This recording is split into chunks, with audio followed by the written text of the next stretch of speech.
Assalamualaikum warahmatullahi wabarakatuh. Salam sejahtera bagi kita semuanya. Perkenalkan, nama saya Ahmad Alifrian Mahdi dengan nomor induk mahasiswa 1950 40 20 7111072. Pada kesempatan kali ini, saya akan menjelaskan terkait dengan laporan kegiatan magang MBKM yang dilaksanakan di CV Aurasid Indonesia dengan dosen pembimbing magang Profesor Dr. Insinyur Kuswanto MP dan pembimbing lapang Nadia Risma Arifin SP. Kegiatan magang MBKM yang dilaksanakan di CV Aurasid Indonesia berjalan kurang lebih 4 bulan dan saya akan menjelaskan terkait dengan profil perusahaan CV Aurasid Indonesia. CV Aurasid Indonesia merupakan perusahaan benih lokal yang berlokasi di Jalan Ki Hajar Dewantara nomor 207A, Beringin Badas, Kabupaten Kediri.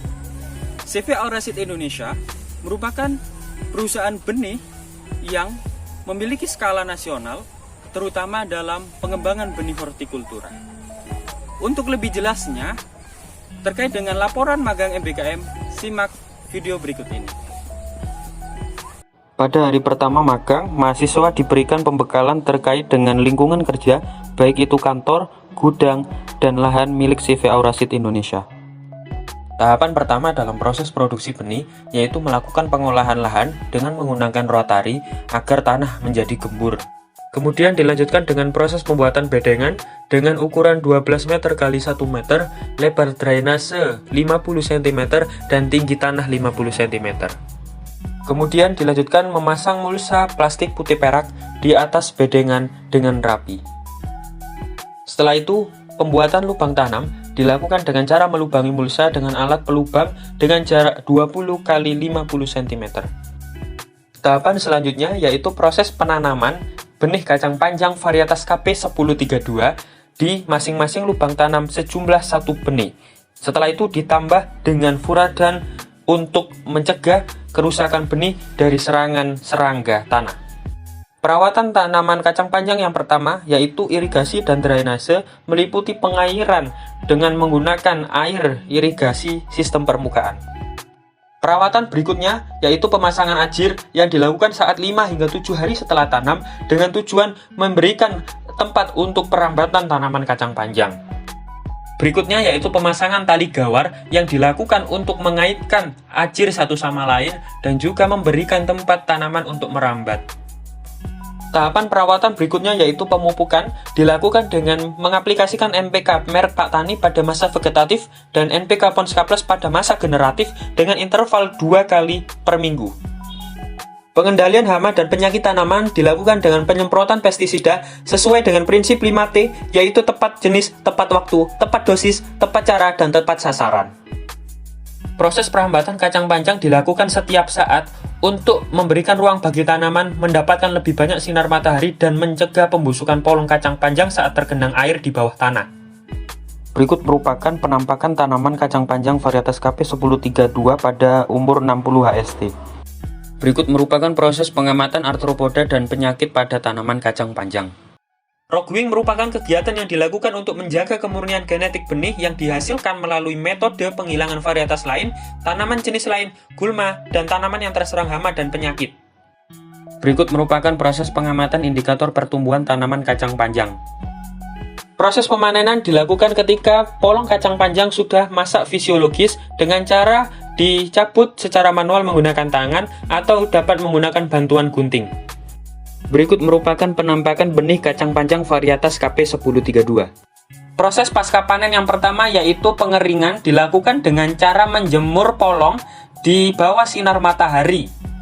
Selanjutnya yaitu ekstraksi biji yang dilakukan dengan tujuan untuk memisahkan kulit buah atau polong dari biji. Tahap selanjutnya yaitu sortasi benih yang dilakukan untuk memisahkan benih bernas dari benih cacat, benih varietas lain, benih sakit, dan kotoran benih. Berikut merupakan gudang penyimpanan benih CV Aurasid Indonesia. Pembersihan area tanam dengan cara membuang sisa-sisa tanaman dan cabang-cabang tanaman agar tidak dijadikan vektor hama dan penyakit. Berikut merupakan kegiatan rafaksi atau pengambilan contoh sampel benih. Proses selanjutnya yaitu pengujian benih di laboratorium dengan 3 metode, yaitu pengujian kemurnian benih, pengujian kadar air, dan juga pengujian daya berkecambah benih. Perlakuan seed treatment dilakukan untuk melindungi benih kacang panjang dari serangan hama dan jamur pada saat proses penyimpanan jangka panjang dengan bantuan coating fungisida dan insektisida. Proses selanjutnya yaitu pengemasan. Benih yang telah lolos uji dimasukkan ke dalam kemasan aluminium foil sesuai dengan deskripsi dan juga berat masing-masing, kemudian dilanjutkan proses perekatan dengan bantuan mesin sealer. Pemasaran benih diawali dengan mengemas kemasan benih edar primer ke dalam kemasan sekunder sebelum diedarkan di kios-kios pertanian dan petani di seluruh Indonesia. Kegiatan diskusi dan wawancara dilaksanakan untuk memperoleh informasi mengenai teknis kegiatan selama proses magang berlangsung. Kegiatan kelas meeting dilakukan untuk meningkatkan kompetensi mahasiswa magang dalam hal teknologi produksi benih di CV Auraseed Indonesia. Kegiatan gelar inovasi dan teknologi pertanian Kabupaten Kediri tahun 2022 yang diikuti oleh CV Auraseed Indonesia bertujuan untuk mengenalkan produk-produk benih unggulan kepada masyarakat serta memberikan pengarahan kepada petani-petani mitra untuk terkait dengan teknis produksi benih unggul. Berikut adalah demo plot tanaman CV Auraseed Indonesia.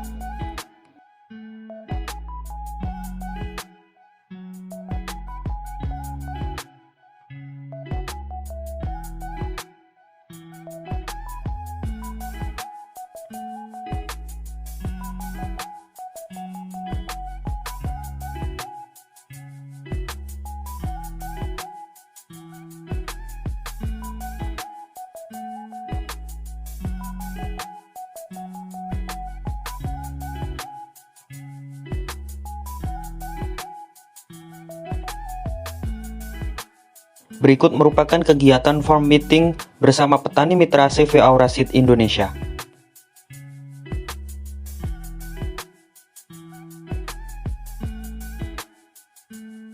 Oke, kalian sudah melihat terkait dengan video kegiatan program magang MBKM di CV Auraseed Indonesia. Lalu, apa saja capaian-capaian pembelajaran yang sudah saya pahami selama kegiatan tersebut? Simak video berikutnya. Implementasi mata kuliah manajemen produksi benih. Adapun subjek PMK yang terkait antara lain: pertama, aspek kognitif, yaitu memahami persyaratan dan prosedur dalam proses produksi, pengujian, dan pemasaran benih. Yang kedua, aspek psikomotorik, mampu mempergunakan sarana produksi dan pasca panen benih. Yang ketiga, aspek afektif, mampu menulis dan menyampaikan laporan dengan baik. Implementasi mata kuliah nutrisi tanaman. Adapun subjek PMK yang terkait antara lain: pertama, aspek kognitif, mampu memahami dan menjelaskan elemen pendukung pertumbuhan dan perkembangan tanaman, hubungan antara elemen pendukung pertumbuhan dan perkembangan tanaman, serta fungsi unsur hara, makro dan mikro. Kedua, aspek psikomotorik, yaitu mampu mengidentifikasi dan mendiagnosis defisiensi dan toksisitas unsur hara makro dan mikro pada tanaman. Yang ketiga, aspek afektif, yaitu mampu untuk menulis dan menyampaikan laporan dengan baik. Implementasi mata kuliah analisis pertumbuhan tanaman. Adapun subjek PMK yang terkait antara lain: pertama, aspek kognitif, yaitu mahasiswa mampu memahami konsep dasar analisis pertumbuhan tanaman, pengaruh lingkungan mikro pada pertumbuhan dan perkembangan tanaman, model pertumbuhan, partisi biomasa, dan fenologi tanaman. Kedua, aspek psikomotorik, yaitu mahasiswa mampu mengidentifikasi parameter pertumbuhan tanaman sesuai dengan efek perlakuan dalam percobaan, mampu menentukan pengamatan destruktif dan non-destruktif untuk mengetahui pola pertumbuhan dan perkembangan tanaman, efisiensi penggunaan radiasi pada tanaman. Ketiga, aspek afektif, yaitu mampu menulis dan menyampaikan laporan dengan baik. Implementasi mata kuliah teknologi khusus pemulihaan tanaman. Adapun subjek PMK yang terkait antara lain: pertama, aspek kognitif, yaitu mampu untuk memahami kebijakan-kebijakan mengenai pelaksanaan dan pengelolaan tanaman hasil pemuliaan tanaman menggunakan teknik khusus. Yang kedua, aspek psikomotorik, yaitu terampil dalam menyusun inovasi dan mengupgrade sistem teknik khusus pemuliaan tanaman. Ketiga, aspek afektif, yaitu pengembangan sikap kreatif dan inovatif diri. Implementasi mata kuliah hortikultura lanskap. Yang pertama, aspek kognitif, yaitu memiliki kemampuan dalam mengevaluasi, menganalisis, menyusun rekomendasi, dan menyusun laporan pemeliharaan taman. Yang kedua, aspek psikomotorik, yaitu memiliki kemampuan dalam merencanakan suatu kegiatan pelaksanaan taman. Yang ketiga, aspek afektif, yaitu memiliki kemampuan dalam memilih tanaman yang sesuai dengan desain dan kesesuaiannya dengan tapak. Adapun manfaat yang saya rasakan dalam program magang MBKM di CV Aurasid Indonesia, serta apa saja yang menjadi hambatan selama saya magang di CV Aurasid Indonesia, dan terakhir terkait dengan saran-saran apa saja yang mampu untuk mengembangkan kegiatan-kegiatan magang MBKM di CV Aurasid Indonesia lebih baik ke depannya. Simak video berikut ini. Adapun manfaat yang telah saya rasakan dalam kegiatan magang MBKM kali ini, yang pertama yaitu melatih kedisiplinan.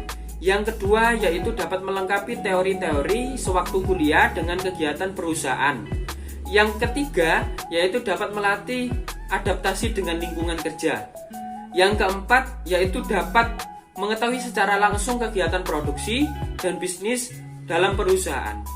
Sedangkan untuk hambatan yang saya alami dalam kegiatan magang MBKM kali ini, yaitu masih kurangnya kemampuan dalam menjalin komunikasi dengan beberapa pegawai perusahaan.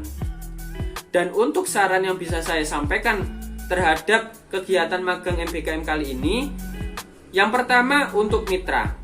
Sebaiknya pertama kali mahasiswa magang masuk ke lokasi magang, diberikanlah buku atau pedoman khusus terkait dengan perusahaan atau magang tersebut, sehingga mahasiswa dapat mengetahui seluk-beluk terhadap perusahaan dan dapat memantau kegiatan-kegiatan magang.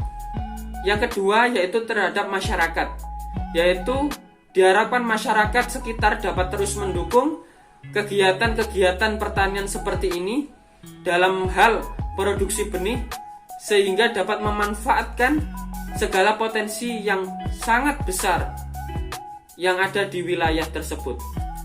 Yang ketiga yaitu untuk jurusan, disarankan untuk terus meningkatkan kualitas kajian dan kompetensi terhadap dunia pertanian, sehingga memberikan dampak positif kepada lingkungan sekitar. Kemudian yang keempat kepada panitia penyelenggara, yaitu disarankan untuk dapat memperbaiki poin-poin kekurangan yang terjadi dalam kegiatan magang sebelumnya, sehingga dapat melaksanakan kegiatan magang atau kegiatan MBKM lainnya dengan lebih baik di kemudian hari.